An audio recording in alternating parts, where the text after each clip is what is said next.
Në një moment të papritur dhe të diskutuar, Atilla Kardesh, ish bashkëshorti i këngëtares dhe modeles Drenusha Latifi, u bë pjesë e edicionit të tretë të Big Brother VIP Kosova.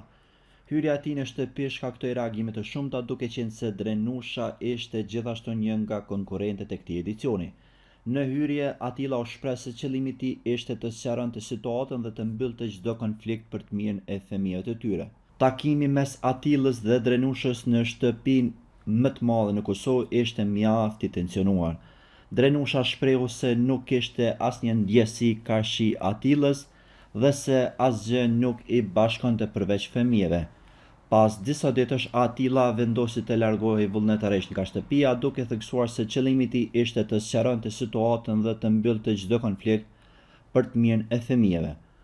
Pas hyrjes së tij në shtëpinë më të madhe në Kosovë, Atilla ishte akuzuar nga Drenusha për dhunë fizike gjatë martesës së tyre. Drenusha kishte publikuar fotografi që dokumentonin për dëmet që kishte pësuar dhe ishte pajisur me një urdhër mbrojtje ndaj tij.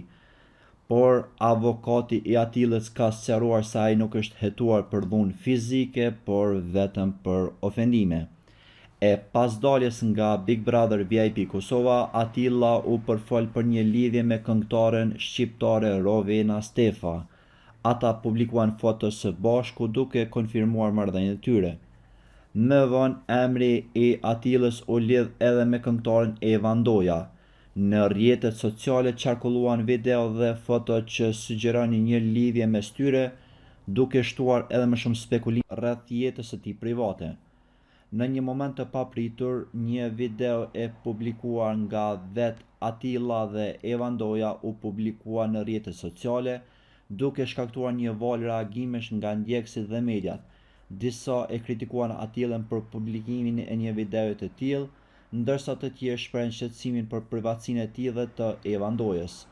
Asnjëra palë nuk ka dhënë ndonjë deklaratë zyrtare në lidhje me këtë ngjarje. Atilla Kardesh, një personazh i njohur në mediat sociale, në një figurë të përfolur në ekranin e shtëpisë më Atilla Kardesh ka kaluar nga një personazh i njohur në mediat sociale në një figurë të përfolur në ekranin e Big Brother VIP Kosova.